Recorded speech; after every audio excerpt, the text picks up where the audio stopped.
What is up, everybody? Welcome to another episode of Yala. This is another one of those special episodes, Terrence. Yeah, we have another big name. Another big name. The trend continues. Our guests keep getting bigger and bigger. Yeah. And the guest today is someone that I personally met at the start of 2018 on a movie set. Who cares, man? This guy was on Jimmy Kimmel, man. He was featured on Jimmy Fallon. Oh, Jimmy lah. Fallon, sorry. Too many Jimmys already, yeah. Jimmy Fallon. Yeah. Let me finish, okay? Okay, yeah. I will speed through it because it will probably come up in the conversation. I met Yeah. him on a movie set, January 2018, when he was telling me about his dreams of becoming a rapper. And now, literally 3 weeks ago, he was given a shout out on Jimmy Fallon. Yeah. So, with all due welcome and love, we welcome young Raja. What's up, fellas? What's up, man? Yo, What thank is you up? for having me here. I Let love me the just say vibe, that. man. You know, you're like super chill. You know, usually people, when we invite them here, then they're in the seat, they're usually like sitting like this. Oh, really? But you're like totally like, whoa, just in your zone right now. He's a really. rapper lah, bro. Rapper, automatically cool, bro. No, man. No, but going back to that one, like I know before this podcast, you guys were talking about how that was a turning point for young Raja's career. Yeah. And also for you, lah, right? Something like that. Turning point for me. I mean, it was my first movie set. Okay. Oh, for real? That Yeah, was the first time? I had Okay. been on TV shows before, but that was the first movie set lah. Oh, wow. Yeah. What a pleasant time, like, to meet you. Exactly. It was your first time, it was my last time. Yeah. Wait, but Yeah. can you just? I wasn't there, context. so yeah. Can Okay, you context. please take me Yes. back to how it was and what you guys were doing, what roles you were playing, etc. So Yeah. the movie was called Zombie Pura, and it was set in an army camp, and basically that gets overrun by zombies lah. Yeah. And I met Raja back then. I knew him as Rajit, and we were actors on the set. I was having a supporting role, and Rajit was playing a medic who got turned into a zombie. lah. Yeah. Who got bit on the neck Who by got bit an on the neck. infected zombie. Yeah. Yeah. And then in between scenes, I remember like I would just ask, like we would just talk about what we're each up to, and I was Yeah. telling him, we're working on pitching these TV shows and stuff. And he was telling me, you were telling me about your music lah. Yeah. And I think at that point in time, you were about to upload, or you had already uploaded a video on Twitter with Faris Jabbar. Yes. That was filmed in either one of your rooms. Yeah, his room, yeah. Yeah, his room. Yeah. Where, I mean, the video quality wasn't the best, Yeah, right? so- and you told me that. You're like, man, No, but in fact, I told you that is a nice thing. Like, Yeah, I think yeah. you wanted to refilm it with proper production quality, Yeah. you know. And I said, no, there's something very nice about the rawness of that. And if I remember correctly, you took an excerpt from Fakir Faz's comedy special. yes, it was his thing, like more better. was more something better. that he used to say. A phrase that he Yeah. coined. lah. Yes. Then you and Faris Jabbar made a rap over it. Yeah. And it Inspired. went quite viral, right? A little bit, yes, it did. I mean, it was definitely a launch pad for both of us, unexpectedly. Yeah. We didn't see that coming one bit. I mean, Yeah, it trended on Twitter and all that, and it was not like we plotted it. You know what I mean? It was not like, oh, we know for a fact Yeah. this video is gonna blow or anything like that. It's just he's my best friend. Yeah. So wait, when you guys met, the two of you, when Yeah. you met, that thing already was trending, and I think so. I think it was already already was, okay, trended. okay, bro. Like okay. I think we went up probably like a week prior. correct. And I, I see, I think see. what the conversation was whether you should refilm it as a proper music video or something like that. Yeah. Yeah. Something like that. Then I was sharing with you that this is something that went up recently, Yeah, and I was yeah. excited that it was doing well. Yeah. People were Yeah, liking it. But what role were you playing in this zombie movie? So my role was medic Daniel. Mm. I appeared in one scene basically. I had a couple of lines yeah, as the medic that came back for reservists. Clearly, after forgetting all the things that he learned as a medic Yeah. during his NSF days, yeah. so they will wheel in this person who's clearly something's wrong with him. Is about to turn into a zombie, and I basically get called to do my duty as a medic, but. Yeah. To give him CPR, lah, To right? give him To CPR. CPR, yeah. And I basically messed that whole thing up because I don't remember anything because, you know, I'm a lame reservist fella that just Yeah. forgot everything. And then I get bit in my neck and I turn into a zombie. Oh shit. That's it. That's all it is. Like so you had the one scene. the full zombie, Yeah. like Dog, makeup, bro, and like everything. wear the Yeah. lens and everything, like Wow. full on special effects makeup. I see. It was interesting, bro. That one. Yeah, it was interesting. They killed that And actually. then I remember talking to Raja. Basically, he is a very like I think you'll come across over the podcast that you're fucking positive lah. Like there's a silver lining to everything that happens in your life. And I remember on set when we were waiting, things were getting delayed, and you were still so positive. And I was like, dude, how old are you? And you told me you were 22. 22. Yeah. 22. And I was like, what the fuck? You sound like someone who's been through 2 world wars, made it alive, and like survived Is it- every obstacle. But you were complaining a lot or something. No like lah, being I a was diva I was outside. not as positive as him lah. I understand. Now I understand why you all started talking. Yeah. Probably you had to console him, right? Because he was making No, a fuss, lah, right? not really. Lah. We had great conversations. Yeah, man. it was fucking great, man. Because there was, because there were action scenes and all, there were time in between the scenes lah. And then I was thinking, you like a Singapore DJ Khaled like that. Because you were always like, the sun is first so time. great today, and like the sweat running down my back shows I'm vital. My organs are working inside, and then I was like, wow, shit, this guy. Somewhat along those lines. Yeah, but I mean, then since then, like just seeing you put out these music videos and get more and more traction. Wow, it's been awesome. That's what two plus years ago, and right now you had your latest single, Spice Boy. Yes, Spice You Boy. just launched your merch line. Yeah, my own clothing brand. Yes. Yeah, and yeah, so like after Zombie Pura, like it was just what you just said. You're gonna create music, just keep grinding away at it, or Yeah, bro. It was one of the first crossroads in my life. Because I started acting when I was 13, bro. I was like one of those child actors with big dreams, become an actor, to become yeah, an to actor. become like a great actor, like a popular actor that Singapore can claim and be proud of.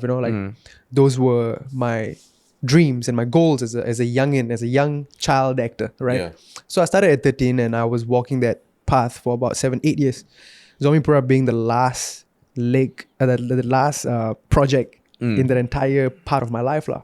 But around that period of time, I started to realize that I'm basically walking around in circles because if they're not gonna write enough scripts with Tamil fella as a lead actor, if there's not gonna be enough opportunities for me to go out there and do the kind of roles that can potentially change the game and bring me closer to my dreams and all, right?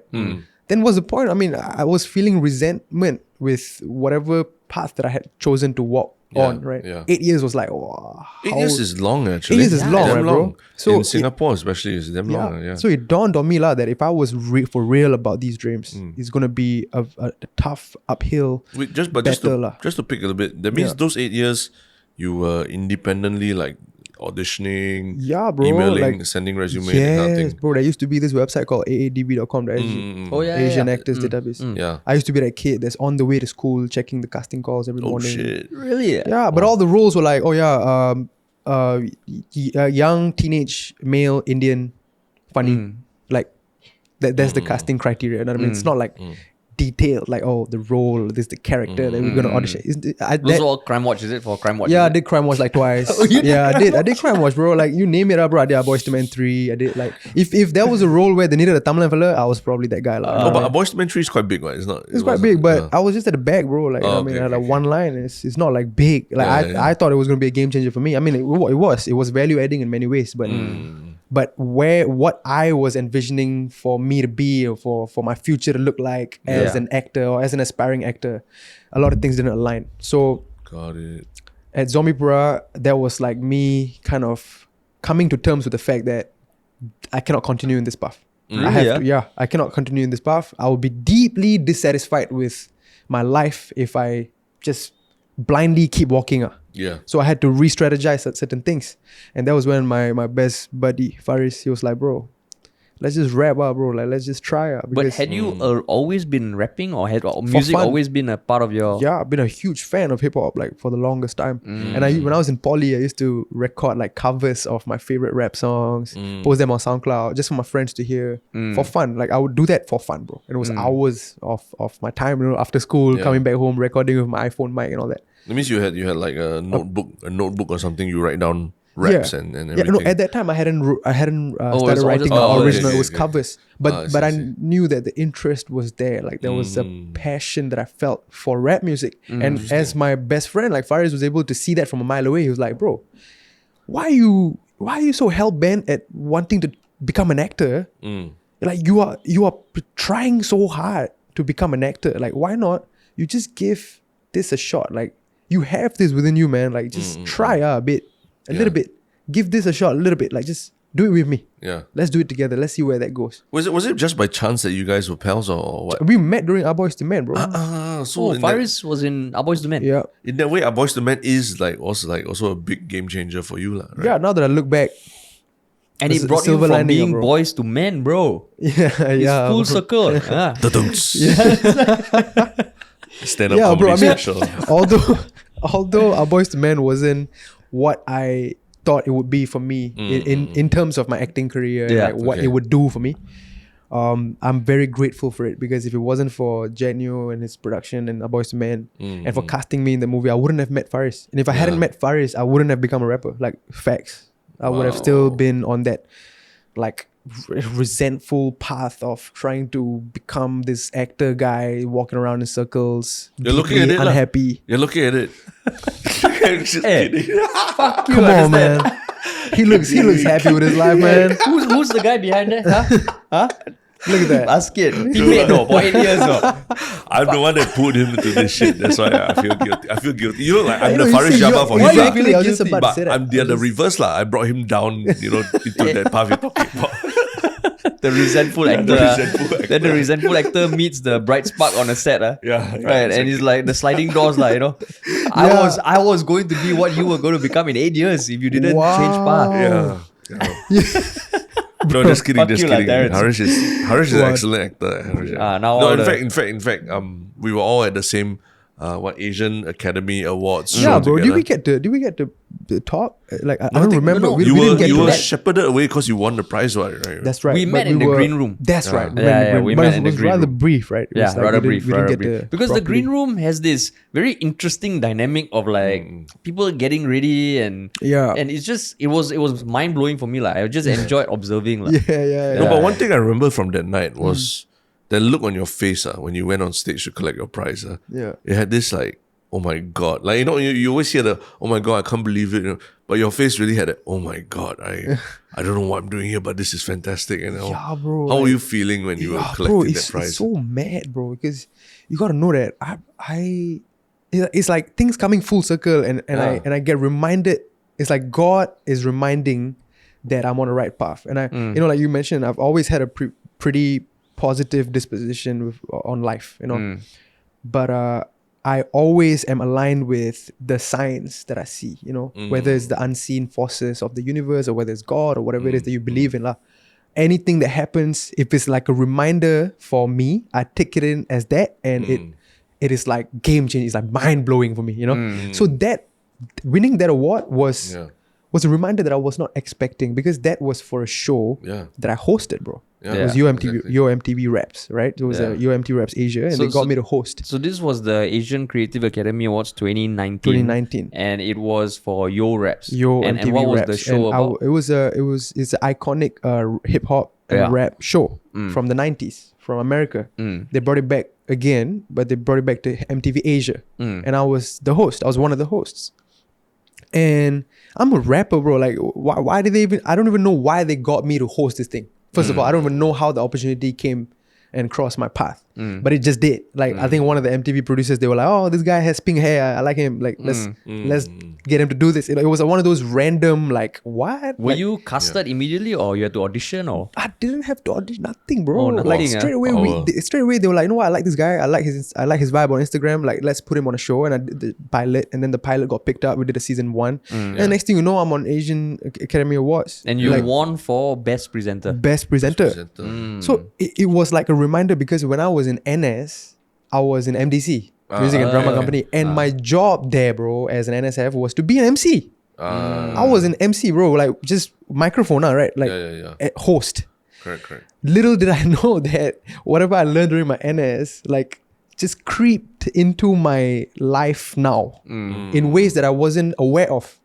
So when I was doing UMTV Raps, I guess some of the things that I learned during MDC was I was able to apply it there and do a job, the kind of job that they're happy with, Yeah. to the point where it led to winning this award. I'm just like, yo, So when you So went wild. up, so when you went up on stage and said you didn't prepare a speech and all, that was for real, like, for it real, wasn't just- for real. I had no idea what to say. I had not received an award of that stature, so I'm just like, yo, listen, guys. This is why I don't even know what I said, bro. But I was just ecstatic, and it was a reminder that everything in life happens for a reason, and you never really know when it's gonna come and like show itself to you. Like yeah. this one thing that you learned, this one lesson you learned in 2005. Yeah. you'll be applying it in 2019 when some other thing happens, and then you don't even realize that is connected to this. But then when you detach and like look at it from a external point of view, you're like, damn, funny how life works, man. Mysterious how it works. So in that sense, that's why it was so mind-blowing for me. Here I am. Was there because the stuff of like what I'm hearing is like a lot of this almost like you're willing it to happen via the universe lah. But was there a part of you that's like, okay, young Raja, they're gonna call my name, or is it really you're just like, just whatever happens. Nah, bro, it's like, I mean, I hear people telling me that, oh, bro, like, just be prepared, like, you could very well just win. But I was just like, no way, bro. Like, I'm not a presenter, I'm a rapper. Like, it's just something that I did on the side. Like, I hosted the show, but that was it.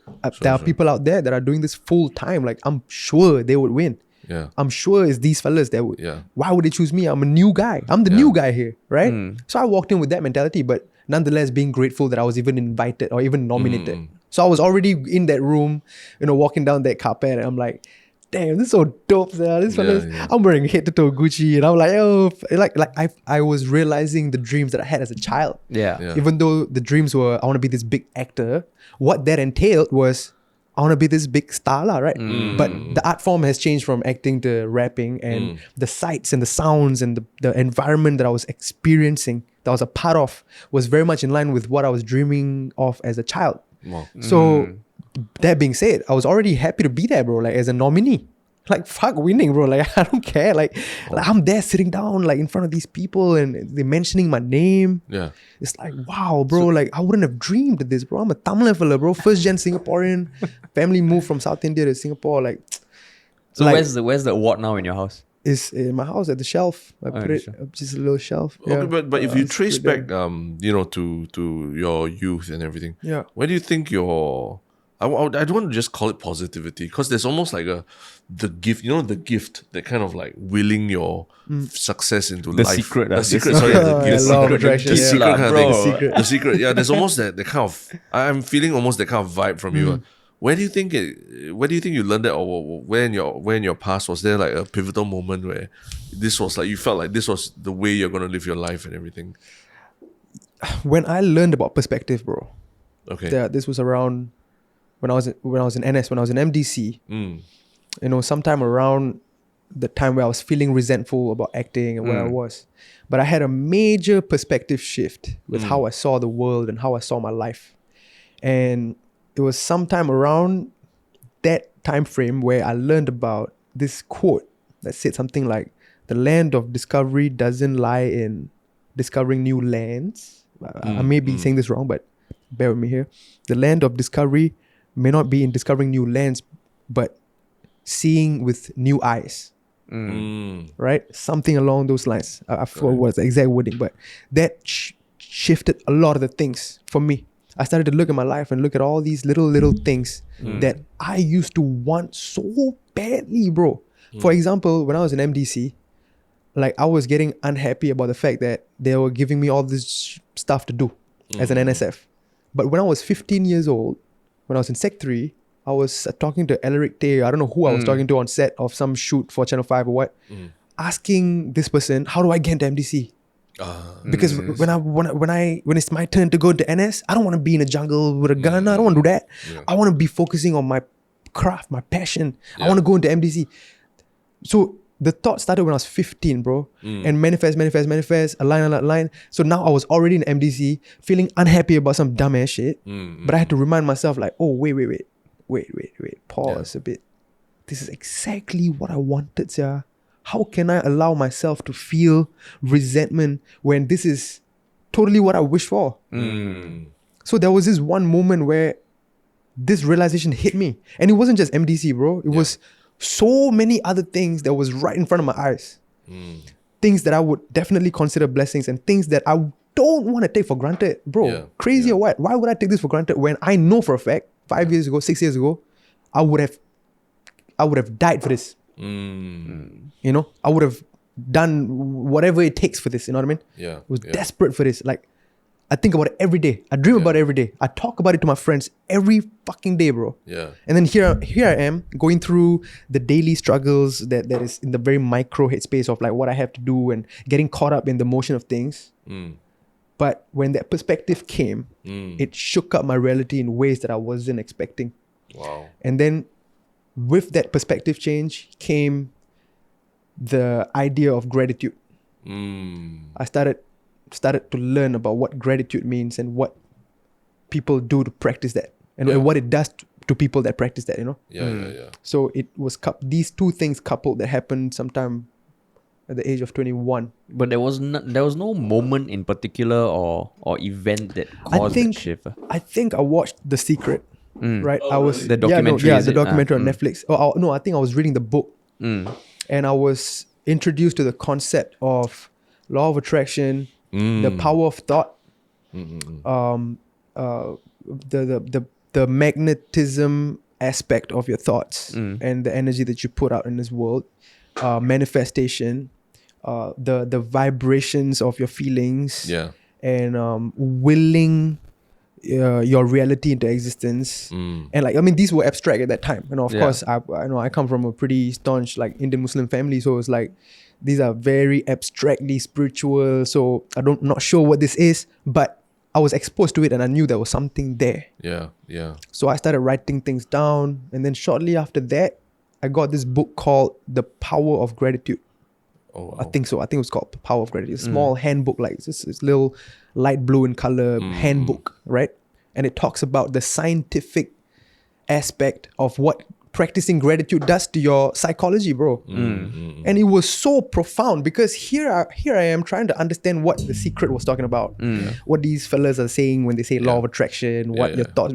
And then here is an actual physical proof almost, a step-by-step guide on what it means to feel grateful for the blessings that you have, feel grateful for the life that you have, and just see the world in a manner that allows you to be the best possible version that you can potentially be. Wow. I really, really, really hope like there are creative people listening to this who, you know, because in the last year, we've seen so many freelancers and creative people leave the industry. Yeah. Because they're like, I can't, the reality of things hit and all that.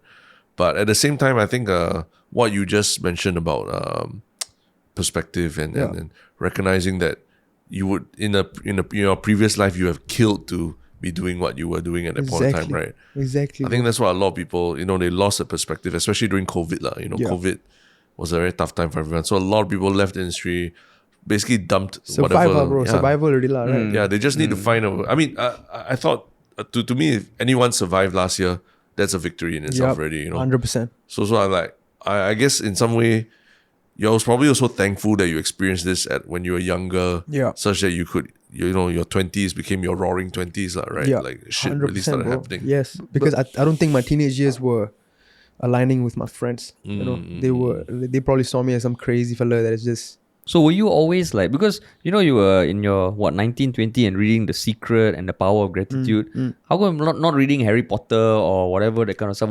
So was it, were you always the person who even your friends would say, "Oh, Rajit, I mean, just thinking different, exploring different things compared to your friends"? They never made that vocal, but it was clear that we are not in the same frequency. We're not in the same like the headspace. It was clear. How so? From secondary school all the way till poly years. What I was talking about, thinking about, my outlook on life and career and success, the kind of conversations that I would want to have with my friends on a day-to-day, the kind of content that I consume, the kind of things I say were all indicating towards the fact that I am definitely operating differently than my friends at that age. My friends just want to go to school, fuck around, like, do their exam or do whatever it is and bounce, right? Yeah. But I got into poly because I wanted to become an actor. Like, I wanted to learn about the industry so that when I become an actor, I understand how the camera works, what this guy had to do, like understand how the game works, bro. I got into Masscom. Masscom at poly. I got into Masscom with my show reel, bro. You know what I mean? Like, I went for the audition, the interview, JPSC interview. And I had a show reel ready to show these guys that I was serious about learning about the world of media and mass comm and all that. So my headspace was different from the time I was like 14, 15. So although my friends didn't really understand where I was coming from, and I think they weren't able to vocalize the differences as well, but there was always a dissonance. So I always felt like these fellas don't get me. These fellas don't understand where I'm coming from. Like I used to go for auditions and shoots before and after school, bro. Like, you know what I mean? Trying to balance it. Like finish lecture, straight run for shoot. Do overnight shoot, go lecture 9 a.m. Go shoot in Batam, So take your the ferry. friends probably thought you were nuts, lah. I believe so. I mean, of course, I had my one or two really good friends. Like shout out to Oliver, like this one of my best buddies from poly. He understood my passion. He understood that I had big dreams, and he understood that I was willing to make sacrifices for it. And the majority of the people were looking at me and thinking like, "Well, this fella full of shit, full of shit, this guy going around telling people that he's gonna be this guy one day, that guy one day." Because I used to go around secondary school telling people that I'm gonna win an Oscar one day. I'm gonna be the first Tamil level to win an Oscar. I had one line, bro, on a TV show called Fighting Spiders when I was 14 years old. Next day I go to school, I'm like, guys, this is it. Like this is the path I'm gonna walk. You're looking at a star. Like you're looking at the next biggest whatever, you know? Like I used to say shit like that. And people didn't like that, lah, bro. People were like, well, fuck you, lah, bro. Fuck. You know what I mean? I didn't know what I was doing. I was just so in it. And as I was growing older, but towards poly years, army years, I started to realize like, okay, that's not how I should present myself to the world. That's not how I should behave. And, you know, how I didn't realize how I was coming across to people, you know. So with the help of Faris and all the people that were around me, my support systems, I was able to tweak my behaviors and tweak the way that I present myself to the world. You know, that was a learning process. But for as long as I can remember, bro, I've been this guy. Really, yeah. Yeah. So I mean, one thing that I find so interesting is because you rarely meet people who know from a young age what they want to do. Like even Terrence and I, we got into media when I was 30 and he was 32. No? That was when we got into media and we look at all these YouTubers, we're like, oh shit, we are old as fuck. Right? Yeah. So you're saying that from 13, 14, you already knew you wanted to be an actor. How far back did that thought, like at what point do you even remember? How and what about acting drew you so much? When I was 5, I started watching Rajinikanth movies. I don't know whether you guys know who Rajinikanth Terrence, is. you know Rajinikanth? Superstar Rajinikanth. He's like Amitabh Bachchan. You know Amitabh Bachchan? But No, he's the Eminem, the one that looks like Eminem. No, he does not look like Eminem. who the fuck looks like Eminem? He got it twisted, bro. No. From is there any show that big movie that he No, he's, So many, he's the bro. king All of of Hollywood, like. He's the Okay, king I of know, Hollywood. I know. And he's I know. he's Show you a really picture of him he's later. really Rex to I'm riches, I'm like. sure I watched. Rex it. to Riches. Rex to I don't Riches, think yeah. there's any other actor that has the impact and influence and power over his fans, right? Like Rajinikanth does. Even more so than Amitabh Bachchan. I think so, lah, bro. I may be wrong here. I don't want people to like say Wow, shit. Like, Amitabh they pick Bachchan army, sides. yeah. But as far as I know, bro, there's a Yeah. Netflix documentary called The Love of a Man.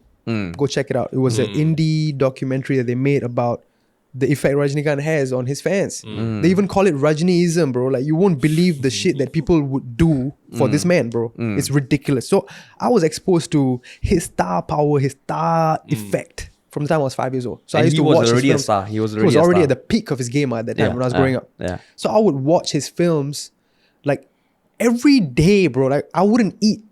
Like my mom would try to feed me. I wouldn't eat. I would tell her to play Padayappa or Arunachalam, like whatever films that we had on cassette. So she would play that shit every day. So I would watch and I would eat. And the thing about him, right, bro, he's not like the most handsome fella. He's not the most like Jacked or anything, yeah. He's Nah, not- bro, he's just a Tamil guy, like Tamil fella, bro. Like, but what is so cool about him is he has a style that nobody can touch. He has fans across all generations, bro. Like all age groups, across generations, right? And he was, bro, not just across generations, across countries. He has fans in Japan. He has like what do they call it? The communities, like little Fandom, groups, ah. fandom, Ah. right? He has a Japanese fandom. He has across the world. And how he was able to amass that kind of a attraction or like amass that kind of following, right? The number one thing that is Rajinikanth's USP, I would say, is his style. He would do things that nobody else can do. He would flip a cigarette like this, and then he would catch it in his mouth. He'll take the. I don't know whether you've seen in my videos where I flip the glasses like that. Yeah, That's yeah, yeah. That's his move. That's all the, That's his move. See the way he walks in slow mo, the way he puts the shawl on his shoulder. There's little things that he does, right? That is uniquely him, and people die for it. People would die for it. So this was 5-year-old you being 5-year-old exposed to all me this. being exposed to that, me mimicking him, me trying to like, bro, I've been practicing that glass move my whole life, bro. My whole life, since as young as 6, 7 years old. So my mom has seen that Yeah. side of me, and I would always, I'm the youngest in the family. My Yeah. sisters are way older than me, and my grandma, mom, everybody's like looking at me as this baby Yeah. of the family, and I'm getting all the love and attention Yeah. that I could possibly get. And I'm the only son. You know how it is, Indian family, Yeah. only son, right? So I was basically the champion, prince, bro. champion, Champion. Not only am I the last child, I'm the only son, and my parents and my sisters are way older. So the kind of affection that I'm getting is like singular. Everybody is giving a lot of shit about me every day, right? So that led to me being the center of attention most of the time. I would like do certain things, be the entertainer of the family. Yeah. You know, mimic Rajinikanth, like speak like Rajinikanth, try to pretend fighting like him with my sisters. That was my childhood. And then when I was 13, the TV was on Channel 5. There was a broadcast. We are doing a mass casting call for Fighting Spiders. Now my mom was like, son, you should go for this. Oh, And really? my sister brought me. It was an open casting call. There was like about over 800 people, 900 people that came for this at Marina Square. Yeah. And I think I don't exactly remember who the judges were, but it was famous folks like Gurmit Singh, maybe Suhaimi So, or maybe Mark Lee, 4 or 5 fellas lah, bro, Yeah. from Mediacorp, and they were the judges. And out of the 800, 900 people that came across all age groups and across, it was open casting call. They chose 10 fellas. I was one of the 10, and that was the start. Because it was the first time I felt that sense of validation. It's like, wow, people are telling me that I'm good at this. Yeah.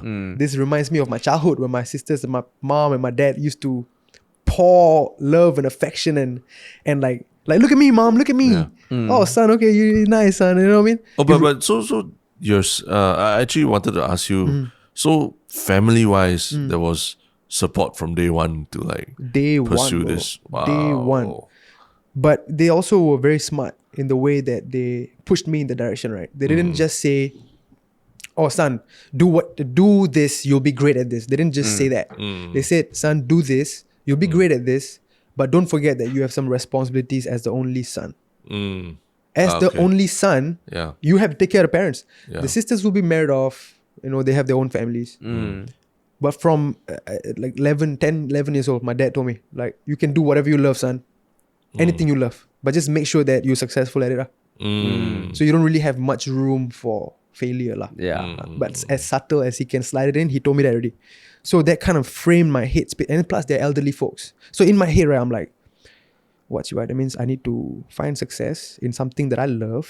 And I need to make sure that I'm so bloody good that it doesn't take 15, 20 years for me to make it. It must take as short of a time possible, but not Yeah.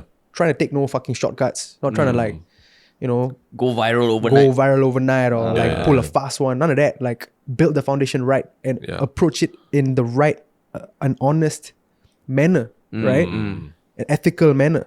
Yeah. But how can I be successful as fast, as young as possible so that I can take care of my parents while not hating my life? These were questions that were running in my mind like since I was 11, 12. Then when 14, 13 years old, my mom asked me to go for audition and I got selected for it, right? It was like, wow, the first sense of validation was like, okay. That was your means- first audition lah. first audition ever, right? First audition So ever. when I got selected, it was the first time I knew that this could be it. Like that means I'm not crazy for thinking what I think. yeah. This could be it. I mean, although it was one line on Fighting Spiders, I will never still get forget mic'd up that. and Bro, all that, I got right? mic'd up, bro. There was a bunch of kids that came for the show, but director Glenn Chan, like shout out to him, he gave me that line. He was like, you say this line. Like, you know what I mean? It could have been anybody. Yeah. But that was like one of the best moments, bro, because I felt like at the top of the world, bro. Although it was one line. Yeah. So I've spent the last 8 years trying to understand why I felt that way. Well, 11 years old, he started thinking support Yes, yeah. parents, pursue passion. I think I need 31 years old then I start thinking of that. Bro, but like, but shout out to 20 my years parents, together. bro, because they were elderly folks by the time I came around. My mom was almost okay. 40, my dad was almost 50. Yeah. They were wise folks, you know what I mean? I'm a new dad, and Uh-huh. I actually subscribe to what your dad is saying lah. Oh, bro. Do what you want, Yeah. but be the fucking best at it lah. Like even if you want to be like a bad person, be the worst person in the world lah.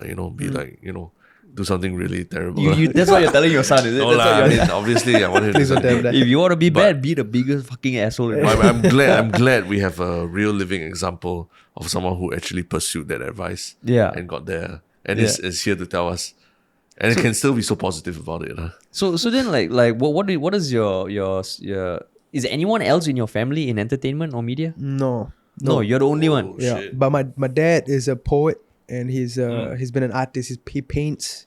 So he has that artist blood in him that he never really got a chance to explore at his younger days, you know. He chose a life that was the most sensible at that time in Tamil Nadu. In that year, 1970s, became a professor, pursued academia, came to Singapore, became a tuition teacher. Mom is a housewife, sisters all teaching, teachers, government jobs, like very safe. You know, so the whole idea of go live your dreams were not in my household because before me, my sisters got the short end of the stick, man, because they struggled with my family, you know what I mean? When they moved to Singapore, the difficult years, my sisters had to go through that. Oh, your sisters were born in All India. of them born in India. All of them born. Also, you're the only one born in Singapore. Yes, bro. So by the time they came here, they settled down, and I came around, right? It was like the better part of the family, the life of the family already. The better time frame already. Before me see. was the shit. After me was like, okay, we kind of got some stability lah. now. So the environment that I grew up in was honed for the best kind of childhood that I could possibly have lah. So I had the best version of my mom. I got to experience the best version of my dad. I got to experience the best versions of my sisters, my grandma. So it was full of love lah, bro. It was like very nurturing, very nurturing. So Childhood. during those 8 years when you say, you were growing resentful Yeah. and not getting the opportunities, what was that dynamic like? Because here you are, your parents were kind of encouraging, nurturing, Yeah. but you were not getting the success you wanted. Yeah. So what was that? Did you ever think like, fuck, I can't, before that 8-year mark where you decided to do music, were there points where you're like, you know what, I should just do something more conventional? No. No. Never once. Never once. once. It was almost like blind faith, bro. It was blind faith. And the blind faith continued all the way until I had to be real with myself and understand that it's not a me issue. It might just be a place issue. You know? Because I'm not saying this like in any kind of animosity or like coming from any bad, malicious place or what. But I realized that all the auditions that I was getting exposed to or like getting notified about were just not the kind of roles that I had in mind. Simple as that. Yeah. You know? But how could it be that for 8 years I don't come across a single audition or casting call or single opportunity? Okay, not single, but like enough substantial amount of opportunities Yeah. for us to shine, bro. I mean, for us to come through and do what we've been blessed with, you know? So I started to be like, oh, okay. So, because prior to that thinking, I was like, I gotta fucking grind. But how much you wanna grind? Like, there's only X amount of auditions you can go for. And out of the X amount of auditions, with 10 auditions, I get 2 roles, right? I rinse and repeat for how long, bro? You know what I mean? Do I grind all the way until I get that one role in Netflix or some major fucking break? I mean, that's how it usually is, right? Yeah. But I felt like my time was ticking already. My parents are getting old. I'm like about to finish NS. You know what I mean? Like I cannot fuck around and just like think of myself and my own dreams. I need to do something that I still feel passionate about, but something that can help me realize the goals and dreams that I have. And it was in that headspace. But I didn't know I was going to do music. Yeah. You got to keep in Yeah. mind. You got to know that I wasn't thinking of anything else. Yep. I Yep. was feeling these things about my place in life, about acting, about my passions. Like very like, wow, like is this it? Like how could Yeah. it be, sir? Like I'm so fucking ready. Like I'm dedicated. I'm hardworking. Like how is this not working out? Then Faris was like, bro, Try music. try music. Just So- try. So so- God used, I believe Yeah. that God used him as a vessel to bring this piece of information to me. Mm. And I believe Wow. that God does that. God uses people as his instruments and his vessels. Mm. Whether it's God or the higher power, the unseen forces, whatever it is you believe in. But at that moment in time, Faris was the vessel Mm. to show me this new path that I would never consider. Mm. So when you the first musical piece that you all recorded together was More Better. More better, yeah. So when you had that finished piece before you uploaded it, because by then I'm guessing your following on Twitter was not the greatest, right? Nah, bro. Same with Faris. Yeah, it So when was- you saw that end product, right, were you like, "Fuck, this is fire, bro. This is gonna go viral," or We didn't really have expectations. Faris at that time posted a video of himself, just himself rapping. And it went viral, bro. Started trending in Singapore, Malaysia. Then he looked at me and he said, "Bro, you should." But this is after he said, "Bro, you should rap." And then I was already trying to make raps, go to the studio with a producer, and writing your own songs? writing my own songs. Started already. The Started journey had already started for like a few months, maybe 3-4 months. This was in 2017. 2017. Okay. June, I had my first session with a producer. This was around September, October when Faris said, "Bro, like let's record a video and post it up." Because he had already posted a video and went viral, right? Yeah. Bro, I think it'd be quite cool if you rap in Tamil and English, and I rap in Malay and English, and we give our own flavor as Singaporeans. And since we're best friends, like people can fake chemistry, bro. I mean, chemistry is one of those things where either you have it or you don't, right? And we have that. We good friend, best friends for how long already? So let's just post a rap video lah, bro. Like cool or what? But we didn't post it with any expectations lah. But sure enough, like after 3 hours, it was trending in Singapore and Malaysia, and it was like everybody was like, "Oh my god, like who are these two new guys?" Yeah. Because it clicked. Suddenly they're like, "Oh, this fella is his friend. This guy is his friend. They're friends. What?" And you You know were what I mean? already known as Young. You already had your. I Young was Raja? MC Raja at that time. MC Raja. I didn't have the name Young Raja then. MC Raja. I was I wasn't putting out any music or anything, but I was actively in the clubs. Mm. I was putting myself out there lah, What do you mean in the club? Like MCing. Oh, MC. Yeah. So the Yes. MCing, like the EMCEE or the rapping MCing? EMC, but rapping MC. So the Rapping hip hop MC. What's EMCing? The one like welcome, Welcome. guest of honor. Oh, the like I did at your wedding MC. lah. Oh, wedding MC. But it's like Hey, like club lah. Who goes to the club? Welcome to Zoom. Welcome to the tonight hip-hop we're going to night. be playing I'd like to electronic welcome dance the music. guest of honor tonight. Everybody please Heng rise. Swee Kiat will be making an appearance. Of course, it's the wedding. As you can It's tell, I the- wasn't it's a much of a picture- clubber. I wasn't much of a Yeah. clubber. is bro. I mean, it's somewhere aligning with that. Yeah. But it's the put your fucking hands up, everybody. okay. Whatever. You know, like, it's the hype man. Yeah, yeah, So at that time, I had to come up with a stage name, and it was called MC Raja. yeah. And then there was the life that I had, lah, bro. That was me trying to put myself out there, getting ready for the ORD life. Because you gotta Oh, keep in that mind, was when these you were were in NS. That these was were in the MDC. tail end of my MDC years. Oh, okay, where okay, I'm okay. like starting to think of what kind of seeds of intentions can I plant now, which would lead to fruits of my reality like 5 years later. Yeah. I started to ask that question towards ORD date. Then I was like, you know what? Then Faris was like, okay, do music. Okay, let me do music. If I'm going to do music, I'm not going to just stick to doing music. I'm going to be an MC at a club so that all the music guys, when they pull up to the clubs, I can meet the right fellas, I can network with the right people. I'm putting myself in an environment that I'm sure I would brush shoulders with some fella that could, potentially work together with or something like that, right? Yeah, yeah. So I had that kind of a thinking, which ended up to be exactly right, bro. When I was MCing at these clubs, I met pretty much like Jasper, my guy that directs all my videos. I Yeah. met him at Cherry. May, my stylist, she's been styling me for all my videos. I met her at Cherry when I used to MC at Cherry. Shaurya, my day one brother, bro. I would die for this guy. It's MO3. We started MO3 together with Zeke, Shaurya, Faris, and I.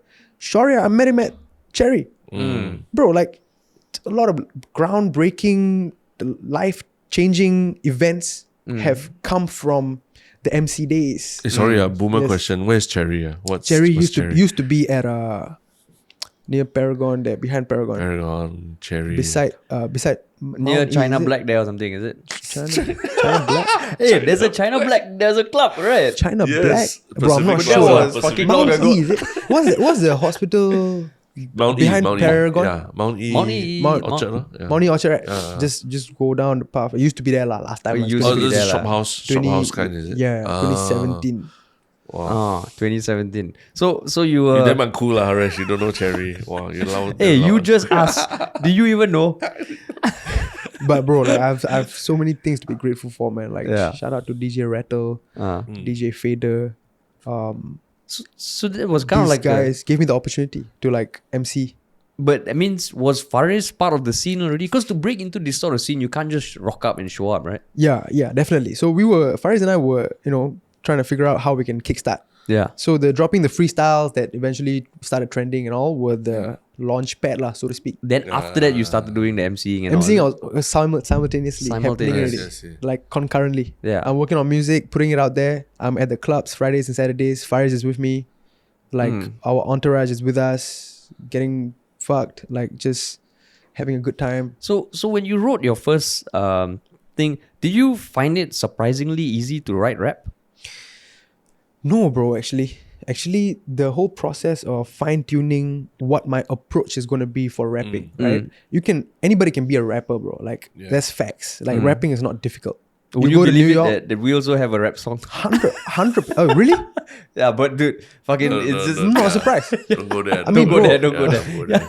Bro, honestly, the entry level, the barrier of entry for rapping per se, it's not like crazy, bro. Like if you want to be a Hollywood actor, maybe you have to go train for X amount of years or months to get the technicalities right, the art form right before you act like Christoph Waltz or act like whoever lah, right? The preparation. But for rapping, although you need the preparation, you need the technical knowledge and all, but for you to make a rap song with the current standards that we have, like, and how rap has evolved over the years, right? Yeah. The barrier of entry has become really low. And one of the things that we got to give credit to is technology and internet, SoundCloud, the fact that you can buy a MacBook with Logic. Bro, today, you can go to Siemens Square, buy everything that you need to become a rapper, to become a musician.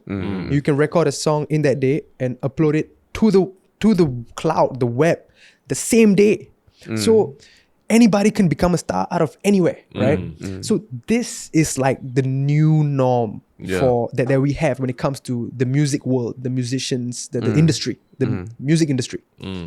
So we were able to utilize that lah, bro. Social media, put ourselves out there and see what happens. And that was us rolling the marbles. But what was this scene like, the rap scene in Singapore like at that time? I mean, obviously everyone knows Sugar Shay and all that, and I mean Sheikh Haikal before him and all. Yeah, shout But out what to was it that inspired you to think that you could rise above this? In fact, more than anything. Because Singapore, bro, like didn't really have a very.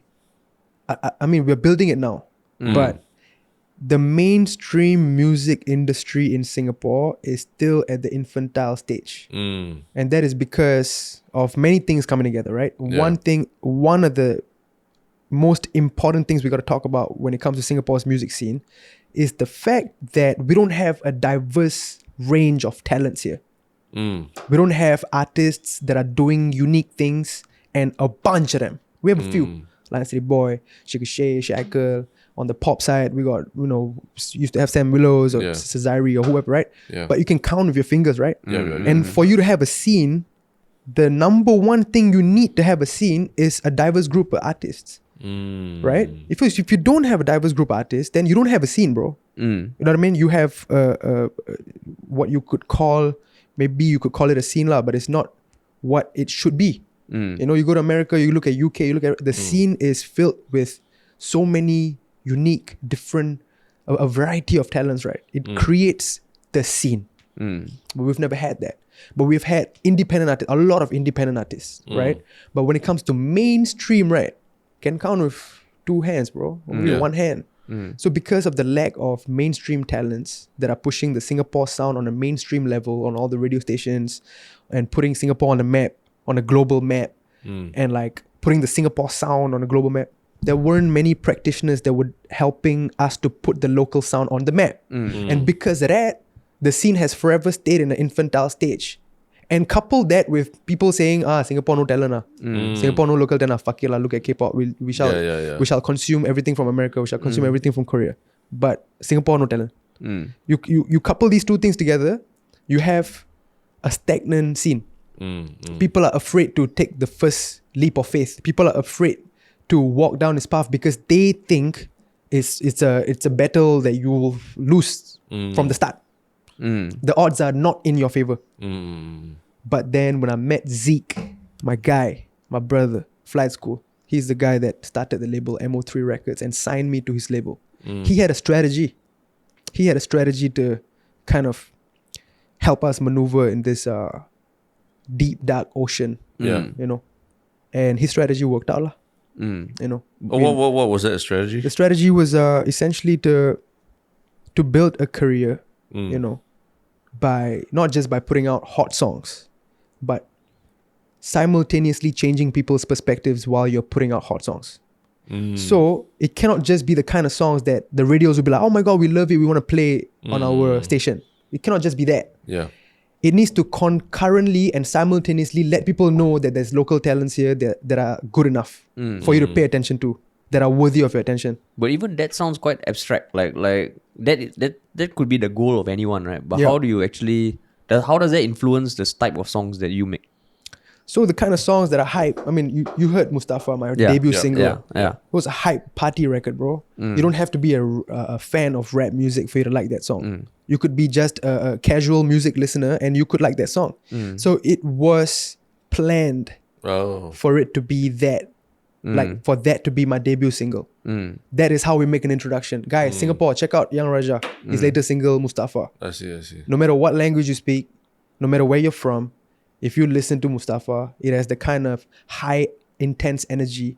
If you like music, if you like to go to festivals and clubs, it will move you. You would shake your head. You would you would remember it at least, you know? But it has to be of a certain quality. Like Of if course, Harish bro. and I went to make Of Jalan course. Kayu, Of Jalan course. Kayu Of roti course. prata or something. No, exactly. Yeah. So it was a strategic move because here I was trying to make music, right? I Yeah. could make any kind of music that I love, bro. It could be a love song, it could be a trap song, it could be something that I just like without having the scene in mind, without having our environment in mind, right? Yeah. The environment we're in is filled with people that think there's no local talent, right? So how do you change their perspectives? You got to give them something that blows them away, that makes them question whether what they believe in is real or not. Like you challenge the status quo. Like Yeah. if they were to say Singapore no local talent, then we show them local talent and we present it in a way where they cannot ignore it. So when Zeke started with MO3, it was me and Faris. We were doing all the headlining acts. We were everywhere, bro. Like it was just two boys with one song each. Yeah. But why were we everywhere? Why did we shut down Ignite at Republic Poly? Why were we part of the first ever hip hop segment in Babies? We were making so much buzz, bro. It was so much noise that we created as an indie label. And this was only possible because of that strategic view or the strategic plans that Zeke had for the label and for us as artists. So we were building the career and we were building the artistry while changing people's perspectives on what local artists can be. And that started off a ripple, a cascading series of events. So going back to your question, which was how was the scene back then, right? Before we started, there was no mainstream game, bro. Nobody was playing the mainstream game except folks like Cesare, I think Gentle Bones was part of the label, Sam Willows. You can count with one hand. Yeah. And they were pushing their own artistry. And, you know, like I mentioned, for you to have a scene, you got to have a whole bunch of them, right? Not just 3, not just 5. Yeah. But the moment Faris and Flight School, the whole bunch of us at MO3 Records, the moment we started to do what we did, we proved to the younger aspiring artists that if you want to pursue rap music as a mainstream career choice, you can do it. And it's okay if you are Malay or Indian or Chinese or Eurasian. It's okay. It doesn't matter. Doesn't matter what language you speak also. Yeah. If you're from Singapore and you want a mainstream career in hip hop, hey man, I speak Tamil and English, bro. I just did it. So was that also a strategic thing to not just do English, not just do Tamil, do both together? It was something that was half strategy and half sensible. Because when I was trying to see if rap could be a thing, I tried to write fully in English and that didn't feel as natural as it should have. You know? It felt like I was forcing myself to like be something that I wasn't. When I tried to write fully in Tamil also, didn't come out smoothly. But the moment I tried to mix it right, it was Yeah. like eureka moment, bro, because it was a testament to the Singaporean DNA, which I wasn't seeing that lah at first. Yeah. It was an accidental, like, when I mix these Tamil words inside, it's like a tab, bro. Yeah. I don't have to try. Yeah. I can just sit here, think of what I want to say, and it translates so smoothly from thought to paper Yeah. or from thought to my notepad on my phone. When the bilingual aspect came in, it set me on a motion of exploring lyricism in a whole new world. But prior to that, I was experimenting with full English, experimenting with these kind of demos. But it was a process of finding it lah. But were you always a writer from young, or were you always a reader or a wordsmith from young? No, but I was always a hip hop fan. Like I was a avid hip hop listener from 10, 11 years old. Like listen every day to school, come back, earphones, iPod, Touch, like listening to Eminem album, Kanye album, Lil Wayne album, that kind. Yeah. Actually, you just touched on something that was super interesting. You were saying about the Olympics just finished, right? Yeah, Joseph Schooling just came back and all. You're saying about you want to prove to all the young people out there that you can be a hip hop artist and you can pursue it as a career. Yeah. In some ways, having appeared on Jimmy Fallon, or there's like Joseph Schooling winning the gold medal for swimming. So you are like the schooling for rap music in Singapore. La. Wow, bro. You've gone to the US and appeared on Cannot mainstream draw media. parallel to Joseph Schooling. This guy is the pride of a nation, bro. Shout No, out to him. but the for- Fallon thing, I was like, wow, this is. I mean, they're playing your song on national TV in the US. I mean, and Questlove was vibing to it. And he also showed your record, right? Showed Like your you and record. about. Yeah, I mean, although it was on a segment called "Do Not Play" and him saying "Don't play this," I think this was definitely one of the most groundbreaking moments for Singaporean yeah. or like Southeast It is. Asian artists, bro. Yeah. No, because- because they finally look at us as not as like the caning country, the Or COVID zero deaths, country, yeah. or the Yeah. very clean country, or crazy rich Asians. It's like, there's artists, there's music, there's a scene Yeah, from here. And here's a exactly. track from this guy, album Exactly. cover art, everything. I was like, oh shit. So like, there were a lot of people that were giving like mixed opinions about, oh, Young Raja, why are you celebrating this? He wasn't even saying nice things. Oh, but whatever, right? I couldn't hear any of that, bro. I couldn't hear any of these fellas that are looking at this as like half glass empty, right? Yeah. I couldn't hear them. Yeah. All I could hear was Jimmy Fallon saying Singaporean rapper Young Raja. Yeah. Yeah. That's all I could hear. It kept ringing in my head. This fella didn't introduce me as an Indian artist, Tamil artist, Singaporean Southeast rapper. Asian artist, Asian artist. No, bro. He said Singaporean rapper, bro. That is a win for all of us here Yeah. that are trying to fight the status quo. They're trying to challenge the status quo where motherfuckers don't think that we have what it takes. Yeah. They don't think Singaporeans have what it takes. They think we have to look outside. We have to keep looking outside. We have to export these fellas like, fella from Singapore need to go to some other country, become big, and then only we respect the fella. Is that the truth of how we are as a country, as one people? Well, it seems like it. Seems like that's what people are saying, and it hasn't changed much. So when I woke up to that piece of news, bro, How do you find out the first thing that alerted you to it? my God, I think it was a Tuesday, Mm. 12 p.m. I woke up drinking my water in my room, and I get a comment on my Facebook, YouTube channel, Yeah. Mami video. Mm. Somebody just commented saying, "Jimmy Fallon brought me here." Oh shit. fuck. So I get notified, and I look and I open it, and I straight away reply. I'm like, "What?" Question mark, exclamation point. Yeah. Because I'm thinking these fellas are trolling me. Mm. A minute later, I get a DM from somebody that I don't even know on Instagram. Yeah. And the DM is a picture from a random person of her TV screen in her living room. And it's a picture of Jimmy Fallon holding Mommy. And I start shaking, bro. I start shaking. And I start trembling, bro. I don't even know what the context was. Like, I just saw that and I started shaking. I walked out of my room. I looked at my mom. I cried like a child, bro. I cried like a child. And I told her that something crazy just happened. Yeah. And Jimmy Fallon just said my name on his show and played my song on his show. She started crying. She started crying. Uh-huh. I go to my dad's room. I tell my dad. My dad starts crying. We just hug each other. Have one of the most emotional moments, bro. Because you gotta understand that my parents, right, from the time as early as 9-10 years old, they've been telling me like, son, you're gonna be great one day. You're gonna be an amazing artist one day. You're gonna be a big Hollywood artist. Like people will be knocking on your door, Really? son. Yeah, for as long as I can remember, bro. They have provided me that kind of a spirit for me to go do me and put myself and go me versus the world. Like let's go see what potential there is. Yeah. They have been instilling me with the right kind of spirit from as young as 8-9 years old. Like, son, you got this, son. Son, you'll be one of the best actors, son. Don't even worry. We're praying for you. You have the blessings of your ancestors, the blessings of us. We're praying for you. You were not born by accident. I was hoping for a son for like 20 years. You're a blessing. You're a gift of God.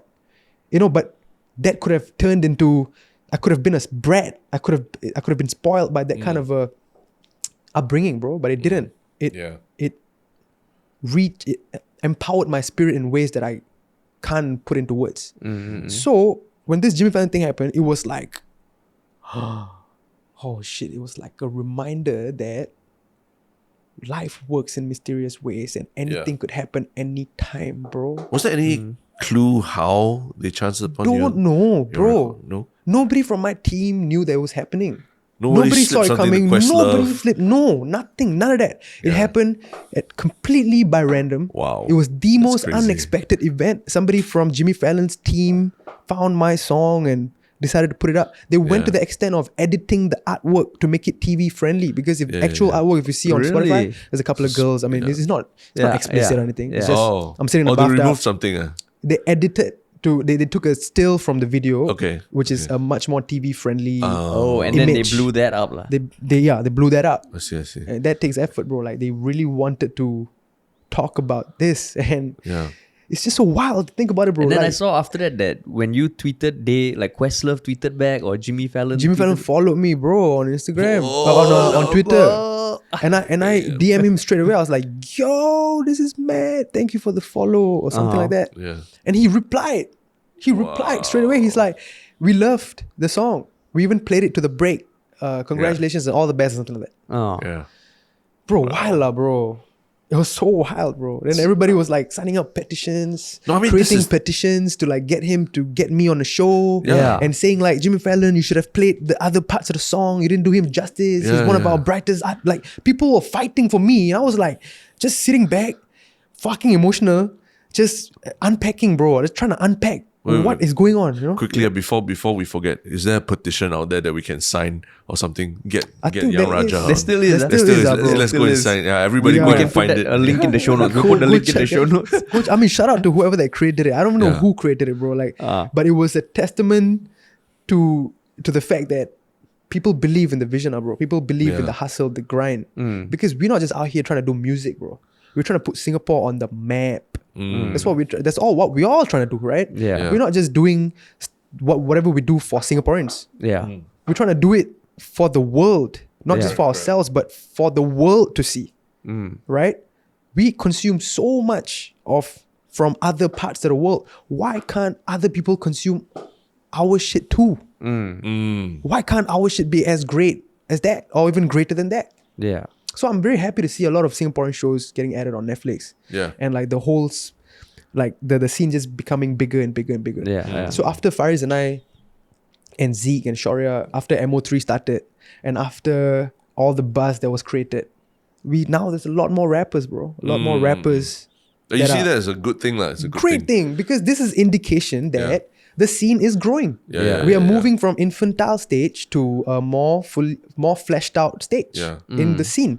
And what happens then is people's perspectives will change much more rapidly because they see this wide variety of talents and artists and rappers and musicians. They're like, okay, now I cannot say that Singapore doesn't have talent, bro. Correct. Cannot say that. People cannot say that. Because one day there'll be a Singapore festival, the whole lineup will be Singapore artists, and it'll be fucking dope. Yeah. It'll be so dope, right? That people would fly from overseas to come and watch our Singapore festival, like how we would want to go to Coachella and watch. Yeah. You know? So how you helping these new and upcoming younger artists. Like, do you have a skills future course on how to become a rapper? masterclass? How to get on Jimmy Fallon before Wow, age bro. 25? National I- Youth I Council wish- haven't reached out to you yet. Not yet, bro. Yeah. Shout out to them, bro. Hey, holla at your boy, man. No, I'm asking this because I see parallels. Like we started on YouTube, everything, and YouTube scene in 2013 was damn exciting. 2014, people were helping each other up. We were pulling each other up. We're Yeah. like, hey, your video's funny. Let's work together. Yeah. But you see now it's all dead already. None of that anymore. And I feel like it was quite sad that it kind of became like that, where everybody sort of like got into different factions, and there was less cross collaborating. Yeah. So when I hear a story, it's super inspiring. Firstly, because you're just you're like, fuck it, just barge in to the US mainstream and everything. And you're talking about not being afraid of competition. In fact, you're embracing the fact that you're pulling people up and inspiring more to take it Yeah. up as well. Yeah. So that was something that I think the YouTube scene lacked, and that's why today we suffer a bit for it.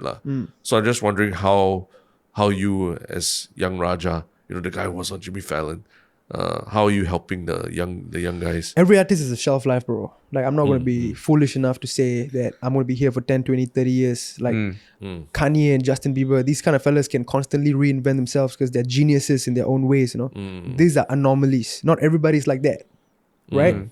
I understand that as a mainstream artist, there's only a period of time, like X number of years where I'm hot. After that, it'll be the next guy. That's the nature of the business. Yeah. Know what I mean? That's the nature of our media industry. You're hot for a couple of years and it's time for the next guy to take, because culture changes, trends change, people's consumer behavior changes, Yeah. like sound changes. Like what was hot in 2017 is not hot now. It's in terms of rap songs. Yeah. So you got to take all these considerations in, like all these variables Yeah. about the game that you are a part of.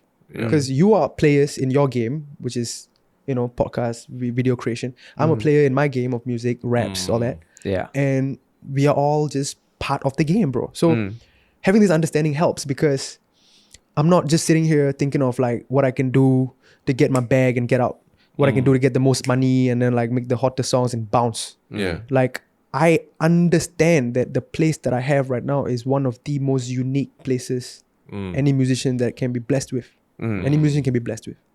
I am a new artist, bro. I have 5 songs. You know what I mean? Yeah. I have built a career out of 5 songs.